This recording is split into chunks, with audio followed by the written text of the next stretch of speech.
La ciutat comptarà amb un nou òrgan, l'Agència de Desenvolupament Econòmic. El seu objectiu serà coordinar tota la informació econòmica a nivell local i marcar unes línies estratègiques comunes a la ciutat. Serà un òrgan de col·laboració pública i privada on participaran les empreses, els agents socials i que liderarà l'Ajuntament.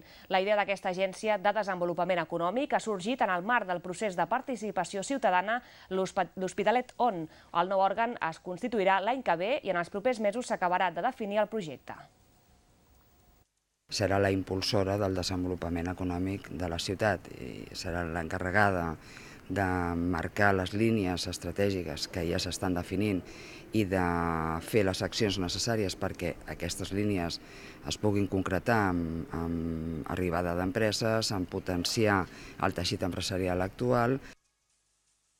Aquesta notícia es va donar a conèixer precisament ahir en el marc d'un acte organitzat per l'Associació Empresarial de l'Hospitalet i el Baix Llobregat a l'Hotel Portafira, una trobada on es va fer un balanç de la campanya Salvem les empreses i que du a terme aquesta organització patronal. Un any després es tornen a reunir. Els responsables de Salvem les empreses fan un balanç positiu d'aquesta campanya impulsada per la patronal AEBall i que ha aconseguit recollir més de 74.000 adhesions. Es valora l'important ressò que ha aconseguit en els mitjans de comunicació i la bona acollida de les empreses, entitats i administracions públiques. Aquest era un repte important, jo crec que s'ha aconseguit.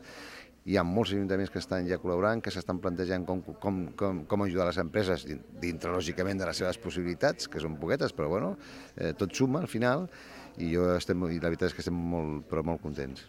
L'Ajuntament de l'Hospitalet va ser el primer consistori en donar suport a la campanya, una iniciativa que vol posar en valor el paper de les empreses com a creadores de riquesa i ocupació.